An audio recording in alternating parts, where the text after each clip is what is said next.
Hello, everyone. This is Chris Kopak, Immediate Past President of APA and Assistant Vice President of Facilities Management at the University of Arizona. Today is our ongoing effort to give back to our members useful information, the continuous knowledge sharing that we have, that we want to continue sharing with all our members. Our business partners play a key role in that. And we have a great presentation today, webinar, and it's about that scarce resource. That resource that a number of us are having challenges in making sure we're conserving as best as possible. The topic, opportunities for reducing campus waste by recycling water usage, and a case study that was done at Emory University. Today we have longstanding members of our APA family, our business partners, Henry Johnstone, president of GLHN. Henry teaches at the Institute and has been a long-standing member in RMA and APA, and Bob Salvatore. Bob is Director of Sustainability Water Consultants and has a direct knowledge of the case study at Emory University. As always, these webinars are available for CEUs that you will need for our CEFM and EFPs. And so you have an opportunity. Billy will go ahead and coordinate to make sure you get the CEUs after this. And the presentation is always posted on our APA webpage, usually within a week. And if you have any questions, feel free to go ahead and type these in, and we'll be answering the questions throughout the presentation. At the end, we'll have about 10 to 15 minutes, and then we will also put the questions and the answers on our webpage. So without further ado, Henry and Bob, we appreciate you taking an hour to share your best practices on recycling water, use of reclaimed water, and how we can use that efficiently within our campuses. Take it away, guys. All right, thank you, Chris. So I'm Henry, the handsome guy on the right, and I'm sitting next to me here is Bob Salvatelli. We're going to run through a couple of sort of portions of this presentation. About the first half, I'm going to talk about the big picture, kind of set this thing up, talk about what it means to cool campus environments with kind of the climate change backdrop, what the implications of that are, talk a little about the energy water nexus as it relates to the campus cooling plant and the amount of water that's used in cooling air conditioning loads. Talk about a couple of opportunities and projects we've been involved in, the challenges in using municipal reclaimed water in campus cooling towers. So I'm just basically going to set this up, and then Bob will be talking about another way of recycling water using much more of a decentralized on-campus approach and biological methods. So I'm going to be talking about mechanical and chemical means. There's another way to do this, which is pretty cool. I'll be talking a bit about financing, funding, and then this case study at Emory that I think you're really going to like to see the images of that and get an idea of how it works and has been working pretty well at Emory. All right, so we'll get started here. My first slide is from the 2014 National Climate Assessment. If you'll notice, has the seal of the Office of the President. Of course, that was the previous president, as well as NOAA. This was a report put together a few years ago with a lot of backing from the scientific community, as well as government agencies such as NOAA and the Weather Service. I wanted to just pull a few of the images out of that report. I will say there's been a new version of this. There's a 2018 National Climate Assessment. I like the 14 version because some of these images are kind of compelling. So here's the first one I've got. This isn't climate modeling or prediction or projecting what's going to happen to the climate. This is just simply looking backwards from the years 1900 to 1960, taking the average temperatures that were recorded during that period, and then comparing that to the temperatures we've seen over the last 20 years. And of course, you see here some parts of the country very dark red, almost a burgundy color. That's implying a pretty steep increase in recorded average temperatures across the U.S. as a whole. The numbers are something on the order of 1.8 degrees. You do see, particularly in the southeast, there's areas where the temperature, over this time period has actually gone down.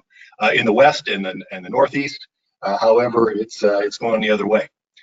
So here's another little view of this thing where it kind of breaks it down by region. I'm based in the Southwest. I'm from Tucson, Arizona, and of course, if you know where Tucson is, down here in the corner of Arizona, we're experiencing some pretty significant increases. One of the things I did, not wanting to get engaged in false news, is I went back to the NOAA Weather Service over the last 30 years, downloaded all the data for every hour, and then calculated myself what the temperature rise was in Tucson. And in fact, it's going up at a larger rate than we're seeing in this graph. We've seen every decade about 1.5 degrees. Okay, what really matters in a campus cooling plant and its relationship to the amount of water we're using is the cooling degree days.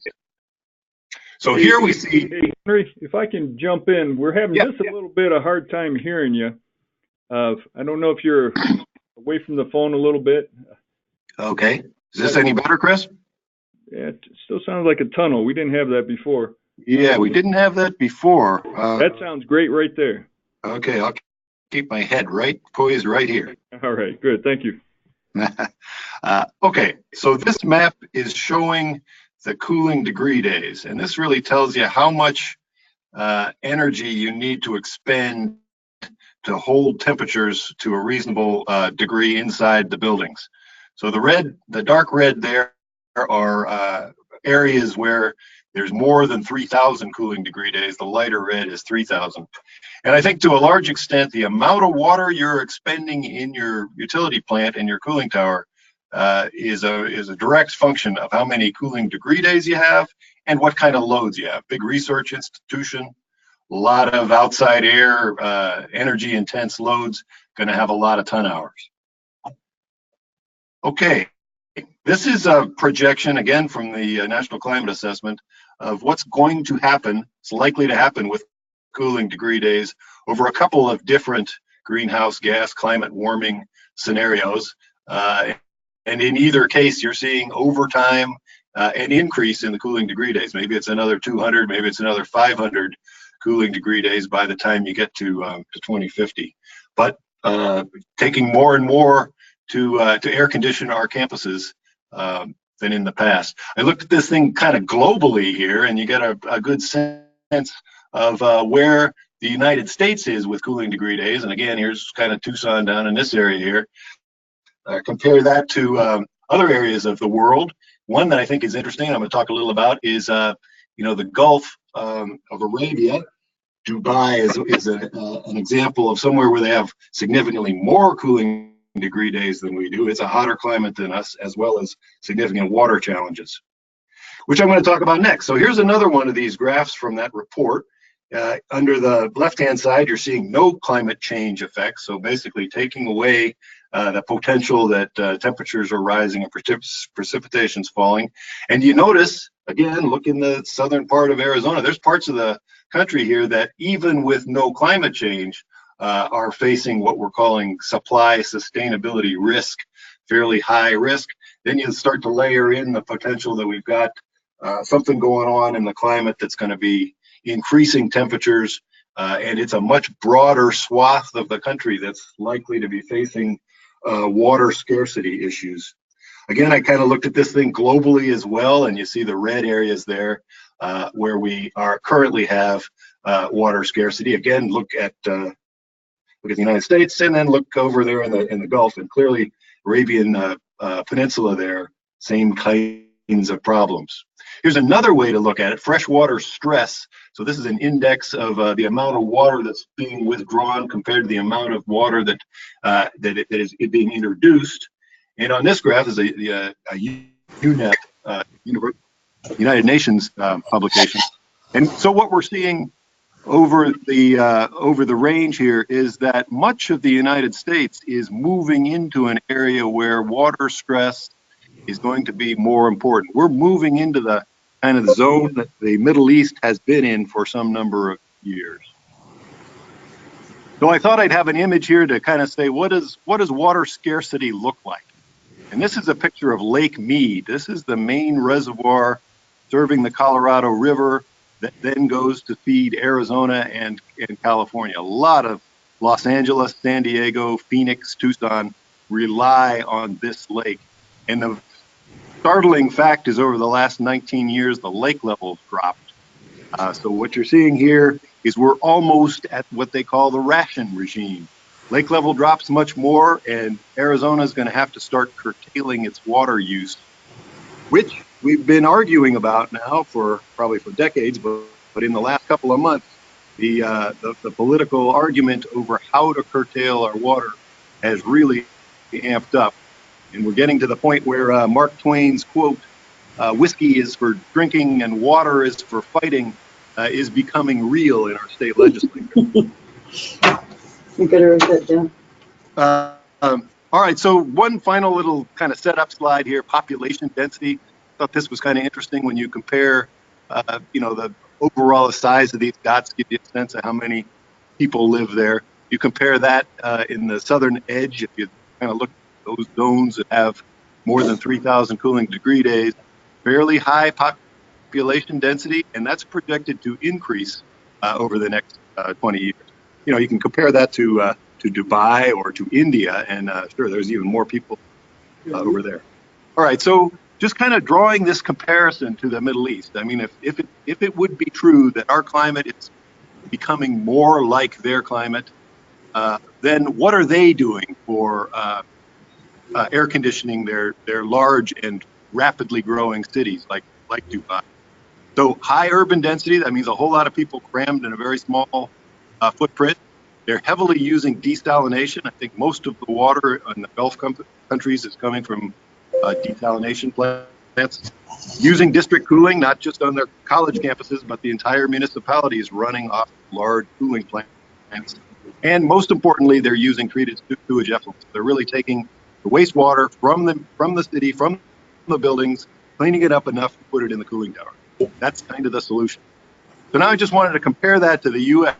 We're beginning to see some of the desalination in Carlsbad, California, outside of San Diego. I think it was a year ago, might have been 2 years ago, a fairly large desal plant came online. It does 50 million gallons a day, enough for maybe 500,000 people. And it's using a reverse osmosis process. Quickly, what that does, we're drawing water out of the ocean and running it through some gravel and some filtration to get the solids out of it, then putting it through a reverse osmosis system, which involves a 50 megawatt pump. And from the RO, about half of the water gets cleaned up enough to be able to be injected in the city of San Diego water distribution system. The other half is rejected back out to the sea. That's what desalination looks like. It's not exactly economical at this point, but it was really pushed on because of the droughts in Southern California and the thought that if we don't have desalination, we're gonna have to curtail use in the big cities. So that was. Hey, Henry, this is Chris. Yeah. And so we've had a question come in on that. And so some parts of the world, have they found a way, Israel or some other areas, to lower that overall operating cost and using the desalination process? Well, there are some ways. If you notice on this little diagram here, the energy recovery piece. So what desalination involves is getting the reverse osmosis pump up to a discharge of about 1,000 psi, and then squirting it through these RO membranes. On the downstream side of the reject water, the plant in Carlsbad has energy recovery. So it basically has water turbines that are extracting electricity out of that.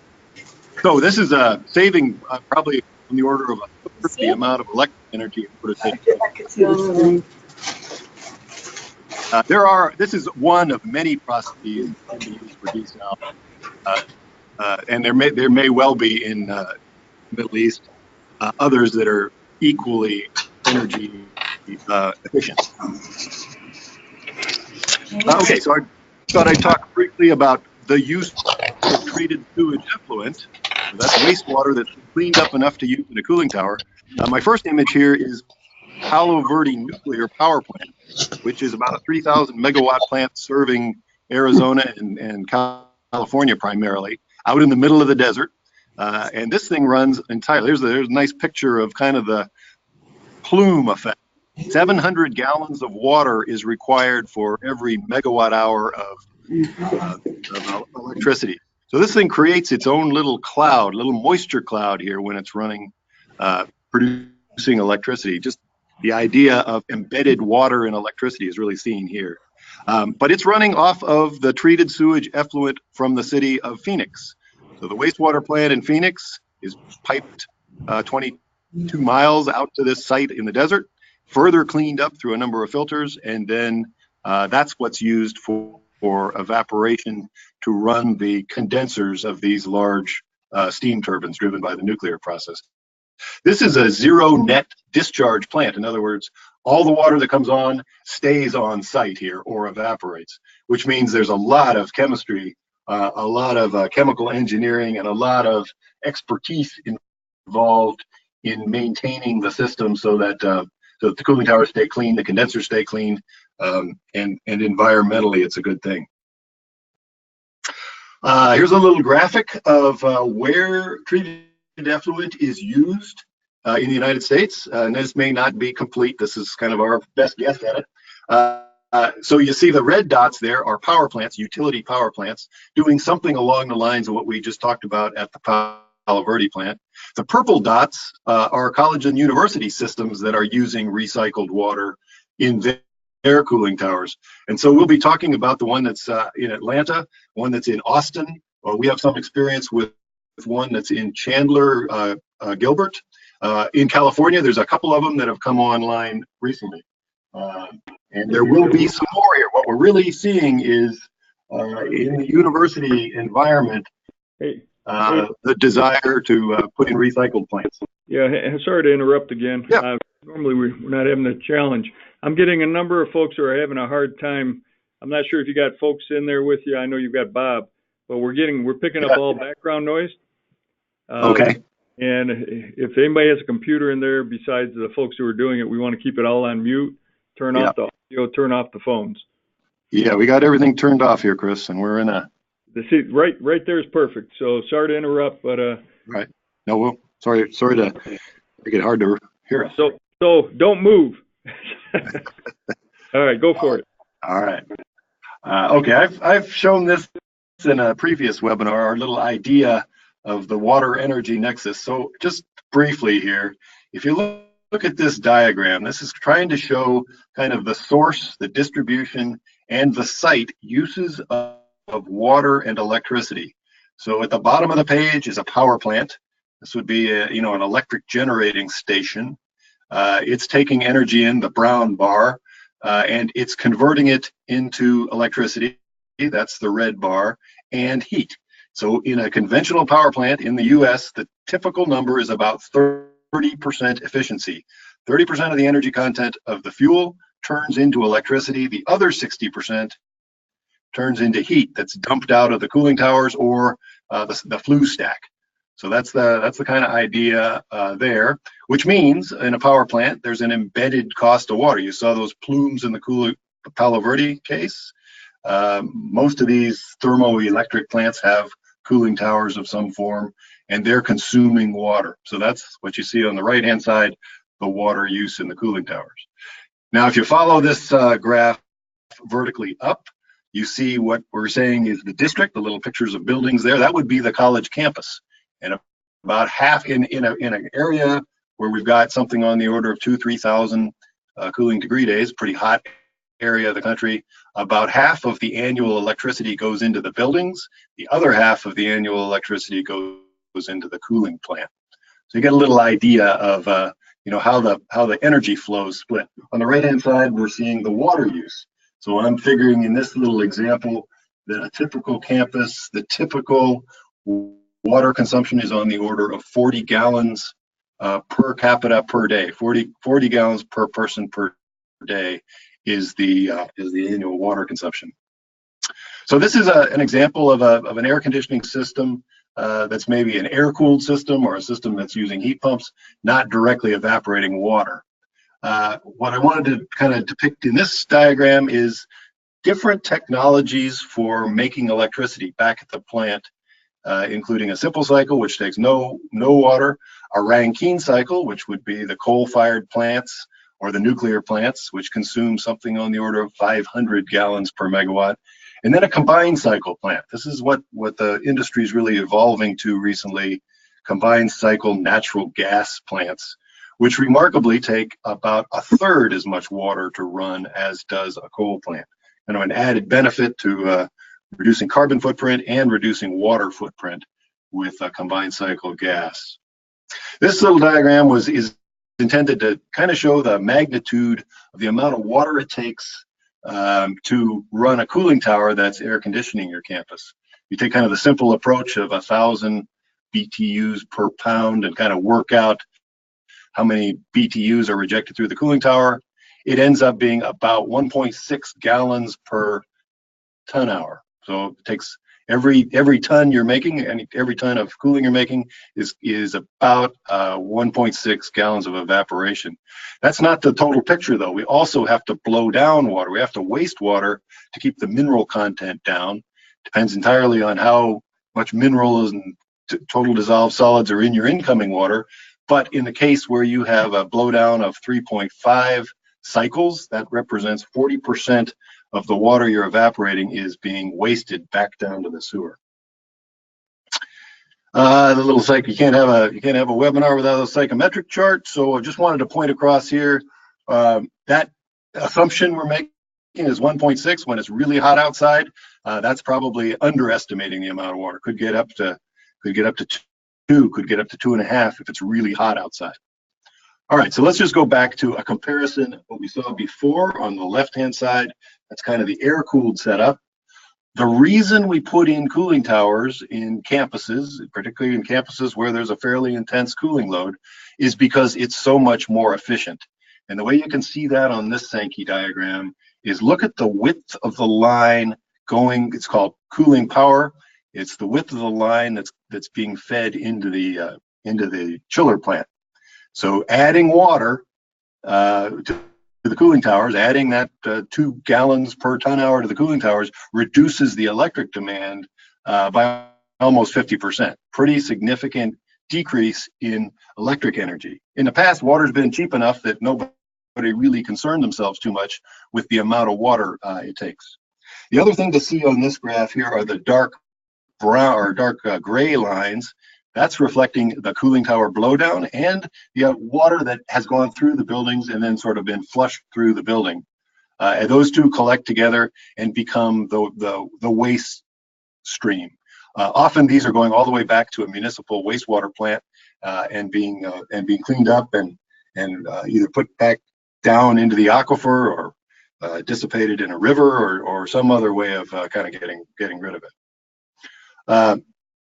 So what we're talking about now is the potential to, rather than taking that sewage effluent and basically wasting it, it's reusing it a second time. It's taking that wastewater, cleaning it up just enough that it can be recycled and reused in the cooling tower. One example of this, which we're seeing in Arizona, are municipal reclaim systems. So the effluent goes all the way back to the sewer plant, gets cleaned up, and then generally gets pumped back uphill, back up to the community, where it's often used in irrigation or for agriculture. Sometimes, rarely, but sometimes used in cooling towers. This little image is showing that scenario where we're able to take the treated effluent and recycle it back in the cooling tower. Now, the thing to notice there is we've cut the campus water demand in half by doing that. We no longer are using potable water in the cooling towers. We're using a large percentage of this reclaimed water in the cooling towers. There's some issues with doing this, though. One of the problems is the mineral content of the reclaimed water tends to be significantly higher than the mineral content of the potable water, and that kind of makes sense here. We're adding minerals when we're blowing down in the cooling tower, and fundamentally, we're adding minerals every time we flush the toilet here. And that ultimately ends up making the challenge of blowdown even higher. Other issues are orthophosphates, biological load. There's stuff in reclaimed water that is not in the potable water that becomes an issue, particularly because of the sort of instability, day to day, hour to hour, seasonally. The water chemistry in treated water tends to vary more than it does with potable. Treatment approaches, just two that I'm going to talk about and one that Bob's going to talk more about. One is to blow down. That's just continue to waste more water to keep the mineral content down.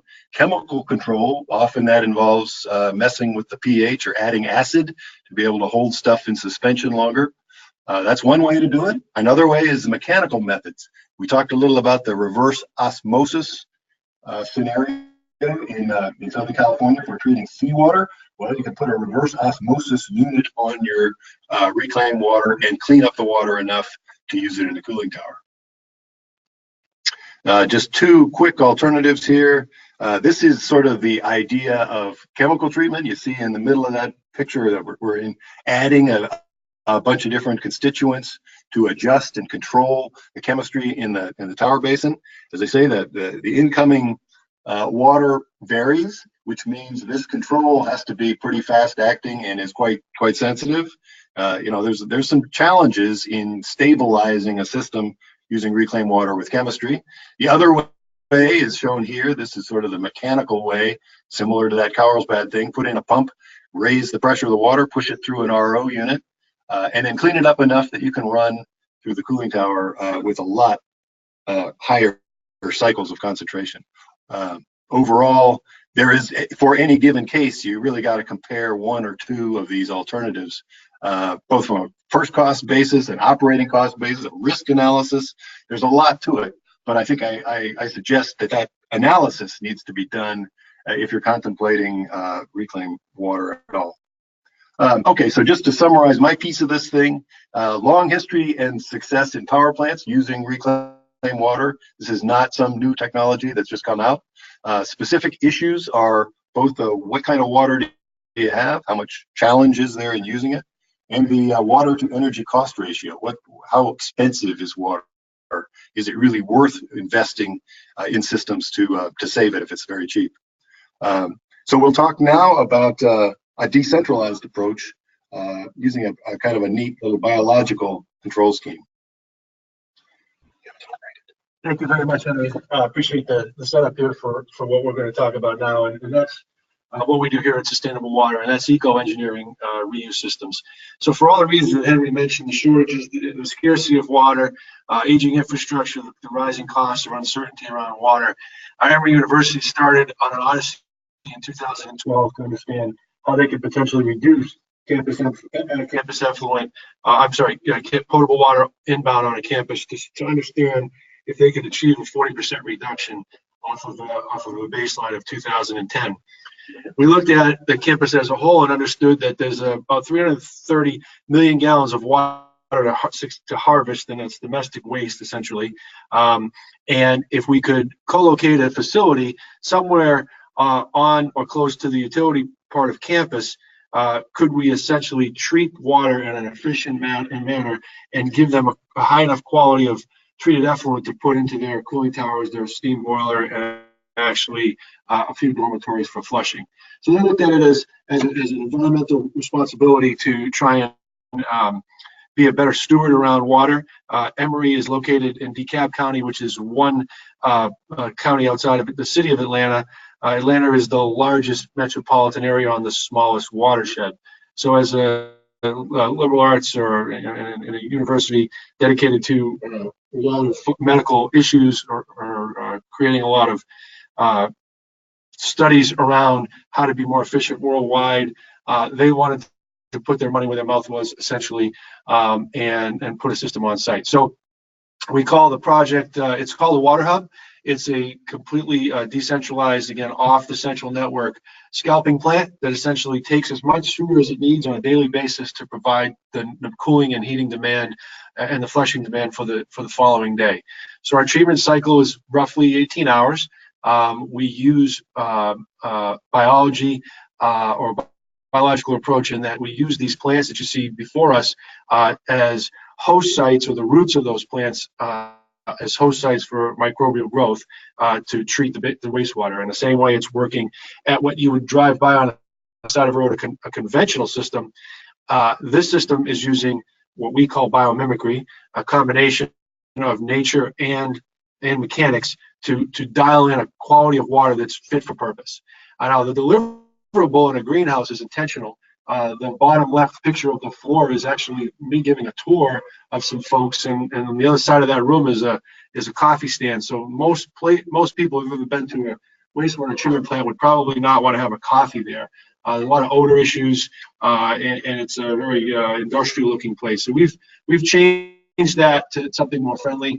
The bottom right picture is the lower site as you look up to the water hub, and that red truck. Those are actually plants sitting in wastewater, part of the biological treatment and what we call a hydroponic strategy. So for the campus, the sustainability goals were achieved. We're running about 32%. We have a few more connections to make to get up to that 40 level.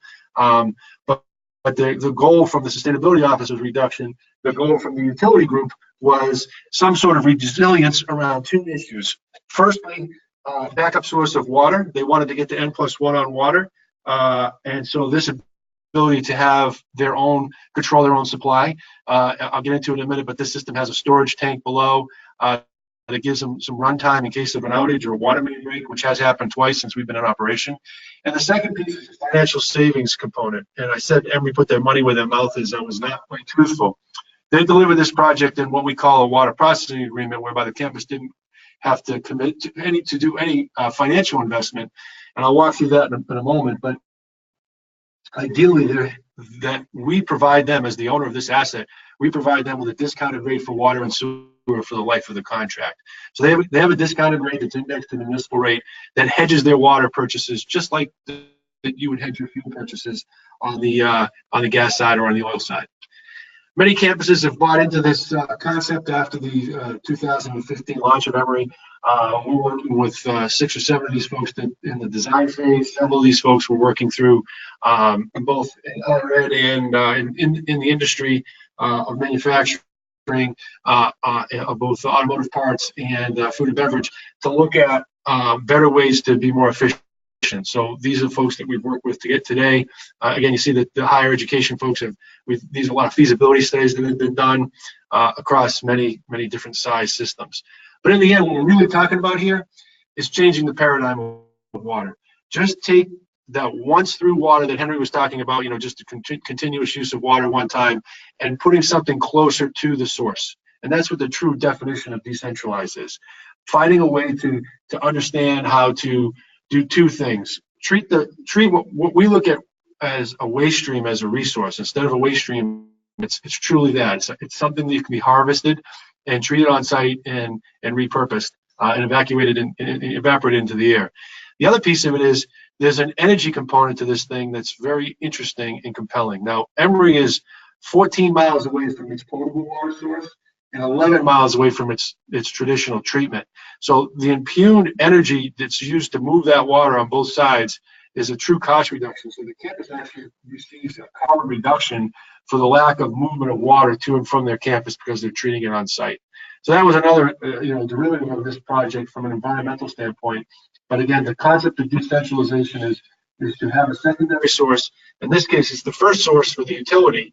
It's a non-potable grid, so this will always be connected to both the potable side and the treatment side of their campus, but they've found a way to eliminate some of that movement of water. Now, I mentioned that the campus didn't have to write a check, and that's a unique deliverable. And it's not just that Emory doesn't have any money. They have a $13 billion endowment, so they're on the upper scale of campuses that have funding available for various things. They weren't comfortable with the risk of trying to figure out how to build a wastewater treatment plant. Now, they build dorms and parking decks, as I'm sure many of you do, and you have a formula for that. And if you don't, you learn very quickly how to do that for the next time. While most campuses will probably never build a second treatment plant, and so why would they invest all that sunken resource into trying to figure this out? So they pushed the risk completely on the third-party developer. In this case, it was Sustainable Water. The benefits are obviously no upfront capital, and you get to use all the tricks of the trade that we have. But it's essentially an operating lease a design build agreement to execute a project and a performance contract all wrapped into one, where the risk is completely put on the developer to execute all the way from design to construction and permitting and construction, and then eventually the long-term operations of the facility. These contracts are typically 30 years in nature, and the client, again, is not on the hook for any of the operational aspects of it. You know, the testing, the permitting, the chemicals, the labor, the preventive and predictive maintenance of the facility. It's completely staffed by the third-party entity and maintained on a regular basis that way. Hey, Bob, Yep. we got a couple questions. One, and we do apologize for everybody who's online. We're having some echoing, or not echoing. It sounds more of a tunnel, and you're fading in and out. So I'm not sure what's going on your end. So thanks for hanging with us. Nobody's dropped off the line. But could you go back to that one slide, though, showing all the different universities that you've worked with? There you go. And again, we will have this slide on our Apple webpage. You'll be able to go ahead and have Bob's information and these universities that you can do some follow-up with. So thanks, Bob. Welcome. And that sounds great right there, Bob. Okay, good. So the water processing agreement, the client benefits from the resiliency play, the N+1 on the water piece, right? They have a sustainability initiative and they have some hedging on water rates. Those are the first benefits. The developer risk is everything we just talked about, everything from operations to maintenance, up to inclusive of design and construction. The client's three real main responsibilities, and again, it's not a capital as much as it is a physical. There's a minimum take or pay that's part of the contract. So we look at a 3-year historical average, we look at the master plan going forward, and we pick a number that makes sense so that the development budget will work within the project. So that's a minimum take or pay. There's a land lease and a pipe easement, which is sometimes troubling and problematic, as I understand. You know, campuses, sometimes parking decks are more valuable than a water treatment plant. But these facilities aren't very big. They're sub 10,000 square feet. So we're looking for a piece of land that you can commit to the project, and then the easement for the piping to and from the system, because we own and operate the entire system, we need access to that. So it's a simple piping easement. And then there's a 30-year operating agreement that goes along with this for the O&M piece. That's part of the initial contract. It's all rolled into one, but those are the three basic elements of the system, of the commitment of the campus or the host site. We talked a little bit about some of these things. The design is going to always be in regulatory compliance. The water rates are going to be indexed to the city. There'll be escalators based on what the city does. So we're tethering to that, and the risk on the developers that unfortunately the rates are going to rise, and we're trying to mitigate that. But it turns into a better investment vehicle for both of us. Now, I know a lot of you on this call are probably from public entities. And so procurement at Emory is a little different as being their private school. So on the procurement side, University of Texas at Austin was the first campus to go out to the market per se for a third-party developer to execute a study and a complete project. And this is should still be alive. If you need it, you can reach out to me or the group down there. But it's essentially a request for proposal for a qualified entity to come in and evaluate the opportunity from water quality through volumes, through site evaluation, regulatory environment, all the way through the financing ability of and the experience of an entity. They mirrored what they did for third-party development for a basketball arena, and cleverly found a way to do this in the water space. So we're nearing 30% design here, and that system should be online sometime in 2020. Now that we've locked down a place, but it's a very unique way to procure something like this. So as I mentioned, I'm going to run through a little bit of the X's and O's of the Emory project. They use about 330 million gallons a year. We know that we can harvest from the 60% of the waste stream that leaves that campus, the 37% of the heating and cooling makeup that's going on in that campus. So there's your 40% goal that we talked about. The site was established in May of 2015. We're reducing, I guess, to about 32% of the campus inbound and about 54% on the way out. You see the demonstrative nature of the inside of the facility and the greenhouse appearance with the various plants. To date, we've done about 220 million gallons of water over those 3.5 or so years of processed water into the 3 cooling operations, along with the steam plant and a dormitory for some flushing. The system has an upper and lower site, so it's bifurcated by about 75 yards of parking lot that we've put some piping in there. The project originally started at 50,000 gallons per day. It quickly grew to 150 and then eventually landed at 400,000 gallon a day capacity. We use a series of reactors, moving bed bioreactors, as well as a hydroponic strategy coupled with a clarifier, a disc filter, and then UV disinfection going through a UV system, as well as chlorination, so that the effluent that's sitting in the pipe is not going to have a biological content to it. The state requires us to hit certain levels of VOD, TSS, turbidity, and about 15 other items. We far exceed the state regulatory goal here, but those are our minimums and maximums. And as I mentioned, there's a 50,000 gallon storage capacity underneath the lower site. So if you look at the picture on the top, the circle on the right in front of that fraternity house is the lower side, and buried below there is a 50,000 gallon storage tank.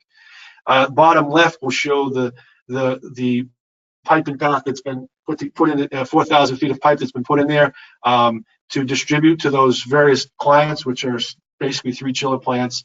We're about ready to add to this system by adding that Raoul Hall in the middle there is the dome that's being flushed, and Longstreet Means and Hamilton Homes are going to get connected in the next couple of months, along with the Emory Hospital on the bottom, to get us to that 40% that I talked about. I'm not going to get into the X's and O's of the biology of this and how that really works today, but essentially you extract the water from a voluminous pipe. This happens to be a 60-inch main that's pretty robust with campus effluent.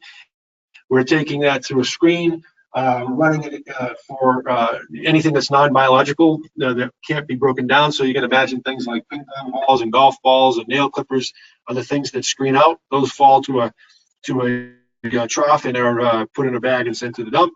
The rest of the water falls into the moving bed bioreactor where the real magic starts to begin. Then works its way into the green part, which is number 5, which is the hydroponic. Those are the plants. You're inside the greenhouse now. Then it goes to the lower site down in 6, which is outside hydroponics, which is plants and leaves, same thing. And then it drops into a clarifier to settle out the solids, works its way back up to the upper site to go through some screening, some filtering, and then disinfection. And it sinks back down to the lower site where that 50,000 gallon tank is. We've had tremendous success of operational uptime. We've had running at about 99%. We have some planned outages from time to time. That storage tank allows for some of that. There was one electrical hiccup on campus that caused us to be down for a few hours, but for the most time, our operators are there and running the system at full capacity. And one piece that was really a big selling point internally for Emory was the living learning laboratory aspect of this thing. Because of the Center for Global Safe Water at Emory, there was a very high level of engagement to do research. And it really took on a life of its own. There are dozens and dozens of classes that have incorporated the Water Hub into their projects, both independent study and course curriculum. It's been a very attractive site, as you can see from the other tour on the bottom there. So much so that we've had over 4,000 individual tours since 2015, whereby which we have a student docent program that we fund. So 4 times a week there's a 1-hour session that students walk interested people through. Now, to give you some perspective, today at 2 o'clock Eastern, there was 11 people at the Water Hub today. 3.5 years into it, we're still getting multiple people at these tours multiple times a week. So it's been a very successful program for them, both from a curriculum and from a community outreach standpoint. It's also won a fair amount of awards. As you can see, our association here we're talking about, we won an award there as best practices in 2016. I'm down at IDEA in New Orleans with Henry, and we won that award last year. So 3 years into our project, we're still winning awards. Very proud of that. The recognition was great. There's probably over 50 articles that have been written about this. So it's widely known and publicized. If you're ever in Atlanta, feel free to reach out and we'll get you on one of those tours. A couple other projects that I want to just run through real quick. This is a Philip Morris Manufacturing Center and the Cigarette Manufacturing Center in Richmond, Virginia. You see it's also got the same elements and components of the glass house, the plants, and a manufacturing facility behind it, a water plant, if you will. The only difference here is they chose to put their water above ground. So they have 160,000 gallon a day storage. This plant's slightly bigger at 650,000 gallons, and the water is a little more complicated than Campus F1, so we have a few more bells and whistles in there. This takes up about 6,400 square feet plus the circumference of that water tank in the back. And they're using in their open chill loop as well as their cooling towers for for makeup. A couple other plants that we're working on, both in the higher ed space and industrial spaces. Cummins is a engine plant that's in North Carolina. They're converting a current wastewater treatment plant to a reuse facility. Again, the same elements of the glass house. However, this one's a little bit more modular in nature. So systems that are under 200 or 300,000 gallons a day, we can kind of drop these in place in a very quick and down and dirty fashion. We pour a pad, we bring 4 or 5 elements of treatment capacity with tankage and mechanical rooms, and then affix a greenhouse to this, and you can do it much faster, and the installation time intensifies. One campus that's hitting 30% design, you see the fanciness of the new project there. They chose to drift away from the glass house, and they wanted to do more of a curtain wall. That's evolving as we speak, but the level at which the street hits the front glass there is perfect. It's adjacent to their stormwater pond, so it's going to interact, and it's going to be air conditioned, heated and cooled. So those plants are going to be in a far more conditioned environment. And you see the back of the system is going to have the more of the tankage behind it.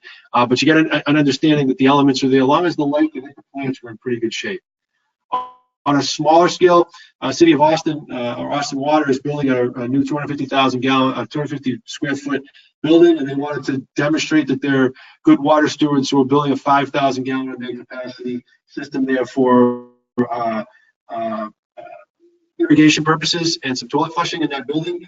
We're coming at 30% design. That'll be done probably late, probably 6 or 8 months from now. The system will be done. The building's a little behind schedule, but you see the outdoor use of the plants and incorporating into the courtyard. And on the bottom, there's a municipal system, again, using a combination of kind of Cummins and Duke. They came up with an idea, okay, we're going to have four modular systems in the back, so kind of a package plan in the back, and then the greenhouse in the front, and then adjacent to that, they're going to add meeting rooms because they want this to be a community outreach center as part of their agribusiness enterprise zone, and that's in John Day, Oregon. So lots of challenges to understand. Campus environment, delivery method of a design build can be challenging to some, but it's again on the developer to figure that out. Technically, I think we solved most of those problems that Henry was talking about with varying qualities of water on the way in. We engineer that water for its intended use, so it's fit for purpose. We start at the end of the line and work our way back. So we look at what the cooling tower water wants to be, the steam water wants to be, and then we figure out a best solution based on where we start from with our quality of water and our volumes. And then the idea of a water processing agreement allows for stretching those dollars a little bit more and deferring the risk. And then the leadership piece, as I mentioned from the tour piece, the awards, it's a very attractive marketing tool for the campus. It's incorporated in the tours when new or prospective students come to campus.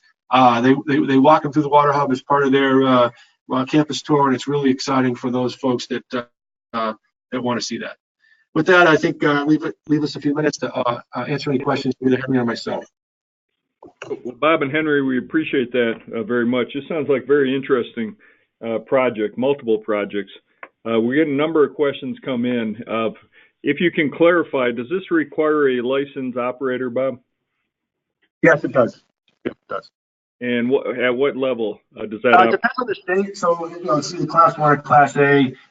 Some states go the other way, which is 4, but it's a top level operator that has to have sophistication in various aspects of operational. That's part of our responsibility.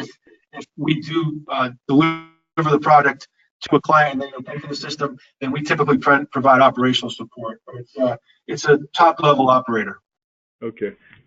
Fading in and out again. So just heads up on that. Now the question comes up too about the use of the reclaimed water, and what effect does that have on your chillers, your boilers, your cooling towers in terms of a buildup? Again, it has to be carefully managed. You have to start understanding where it's coming from. So we work hand in hand with the chemical supplier, the treatment supplier of record, to carefully monitor. So their protocols are going to change. It's not going to cost anymore, but they may have to change their formulation a little bit. All the places that we're currently working, the performance has been equal to or better because we're very focused in on delivering engineered water. And making that water fit for its intended use. So the difference between a municipal system and a decentralized system, very simply put, in a municipal system, if you're along the chain, they're going to make one quality of water and move that along. You saw that example of the power plant. That's a one-off customer. The city of Austin actually has a reclaim system. There are 300 people that refuse to use it because the phosphorus is too high. It was designed for landscape irrigation, not cooling towers. So our systems are, and I use the analogy, if you want in a municipal one flavor system, you want Coca-Cola, that's great. If you want Diet Coke, you're going to have to do something more to it, whether it's chemically or physically. Our systems are designed for that one opportunity, one client. Now, whether it's 3 cooling operations or one cogeneration facility, each of those streams of water are very, very focused, and our utility water expertise allows us to be very focused on exactly what we need to improve the cycles of concentration on that system. So you had a list of universities throughout the country you've worked with. Have any of those utility plants been outsourced, and have they partnered with you?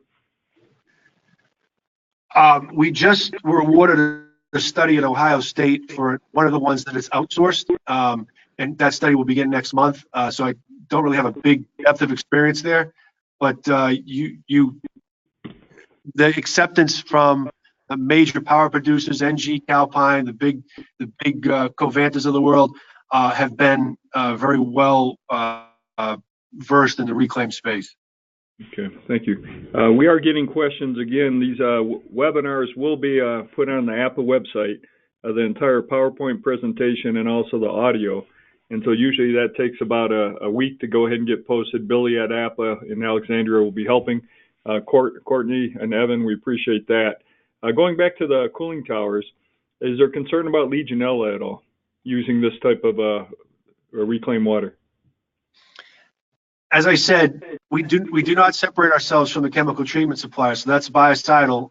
That will never be removed. It's always we're very conscientious in our initial feasibility study to make sure that's not present when we started, because we don't want to be blamed for it if it comes in later. But that's a biocidal control. We happen to be born from a treatment background, our team, so we're very honed in on that aspect of it, and we've actually solved that problem for a half a dozen universities already. So we know about it. It does not affect the appearance of that, and we're astutely aware of the risks and liabilities around it. And so you mentioned this is just like a power purchase agreement, except this water use, and looking at our water use and reclaim in a totally different way as our gas and electrical solar projects. Is that correct? 100%. And you said in terms of funding, this is one just like a power purchase agreement. You would fund, but then also savings on the project, they come back to the university?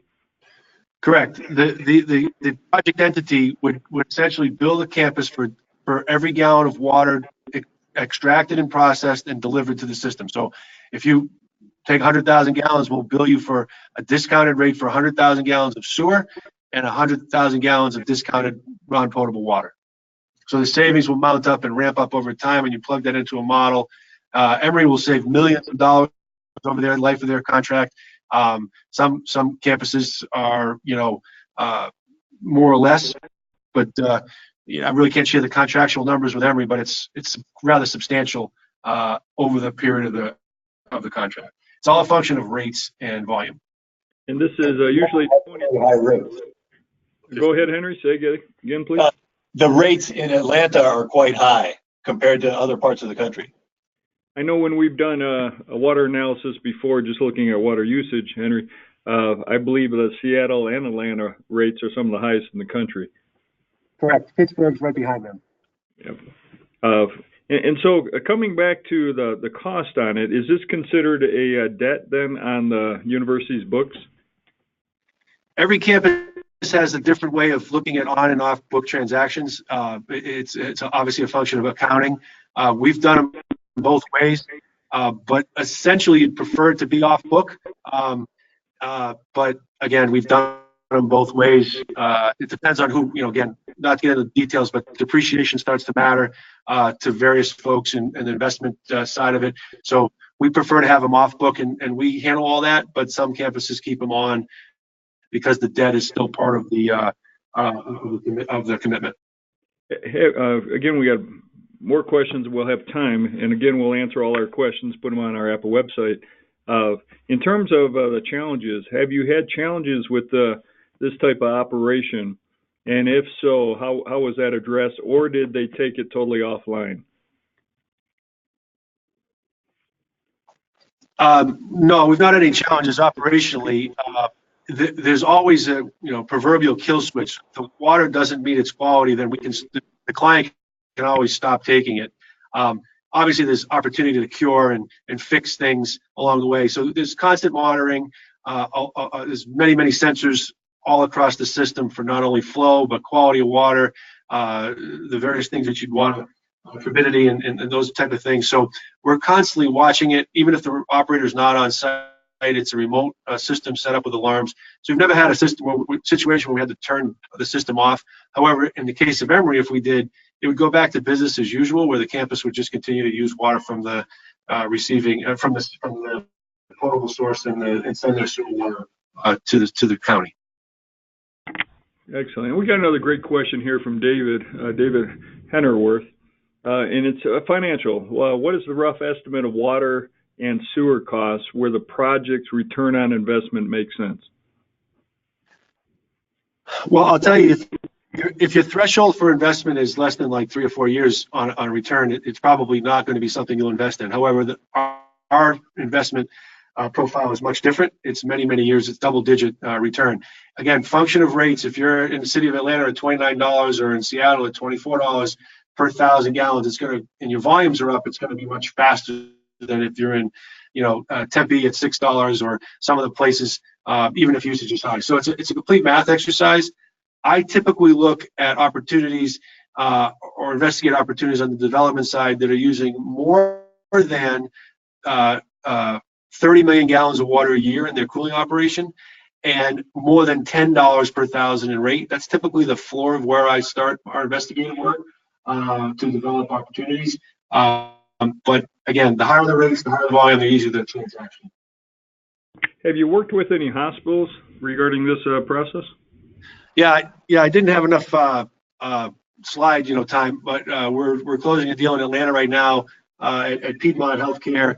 We're working through the final zoning pieces of the site that was given to us as a hospital in Virginia that'll be under construction this summer. They're not operational, but we've worked through the permitting aspects, and they're very aware of resiliency and with the complete drivers on the project. Listen, we're getting close to wrapping up. We got a number of other questions. Chemical cost, did you see chemical costs increase greatly based on this process? Net zero effect on it. The chemical mixtures will change, but there's no cost of additional chemical. And sustainability water, you're located where again, Bob? It's in Glen Allen, Virginia, which is one town away from Richmond. So it's essentially Richmond, Virginia. And how many total projects have you completed or are in the books? So we have two that are wholly owned. We have 7 that we're involved in that we've provided our technology to. But there are 2 that are wholly owned by Sustainable Water. And are you just doing them in the States, or are you also doing them worldwide? I'm a one-man sales organization, so it's hard enough to get around the United States. So for now, it's just the United States. And then one final question. If you're one man, who's doing the operational side of it? Is it the same contractor or are there different ones? We have a proprietary operational support system, and we hire and manage our staff accordingly. There's operational side of our business, there's the engineering side of our business, technology, but the development side only requires one outside sales force and an inside sales force. Great. Listen, we're running out of time on questions. Bob, any final words? Good. I'll let Henry finish. Yeah. Thanks for this opportunity. Thank you, Henry. Bob, any other final comments? No, I appreciate the time, and if anybody has any questions, my information's there. Feel free to email or call anytime, and our website is pretty plentiful with resources and other information as well. Has anybody used grants on these, Bob? Research grants? People have looked into it. We've never actually incorporated it. And most of the grants are so small that it doesn't really affect a $10 million or $20 million project. However, Emory has used the Water Hub to write grants for studying purposes and research purposes. It's been successful on that front, but we've explored them. We just haven't had the need for them. And they, quite frankly, slow down a project for the value that $250,000 on a project of this magnitude is really not worth the time to slow down. To probably use those funds somewhere else. Excellent. Well, listen, we got a few more questions. We'll go ahead and answer those. I do want to thank everybody. I know we had a little challenges on the audio, but the PowerPoint will be on the Apple webpage. You'll be able to go through that in detail. You have the contact information. Henry, as always, we appreciate all your support of our local region and state and APA as a whole. And also Bob from Sustainable Water. This is an extremely interesting project. We look forward to hearing more as water continues to be a scarce resource at our universities, and we need to be forecasting ahead. The APA webinar series continues to be a huge success. We will have our next webinar on March 28th. At that time, we'll be partnering with Assad Abloy. We'll be looking at our bar tagging of our doors on our campus, FM maintenance of door openings with the use of door tagging. April, we'll be looking ahead to kinetic energy, where we'll be doing an update of our gas market. What does the gas market look like coming out of our winter months? And boy, it's been a cold one. Coming out of our winter months and then rotating into summer. We also have new flow technologies, a new way to reline gas lines, water lines, 90-degree turns, at more than half a cost discount instead of replacing. Belfour is in the hopper, along with TMA and Witty Works. And we'll have GLHN back on looking at our, we don't like to say it, but the deferred maintenance, but really optimizing the efficiencies of our building. And we'll be looking at creative ways for funding and how we address the challenges of our aging infrastructure. So with that said, Bob and Henry, we appreciate it very much. Thank you for all your help. And APA, thank you. This has been an outstanding opportunity to share information in our continuous learning model as we want to give back to our members on a routine basis. Thank you, guys. We appreciate it very much. Take care. Thank you, Chris.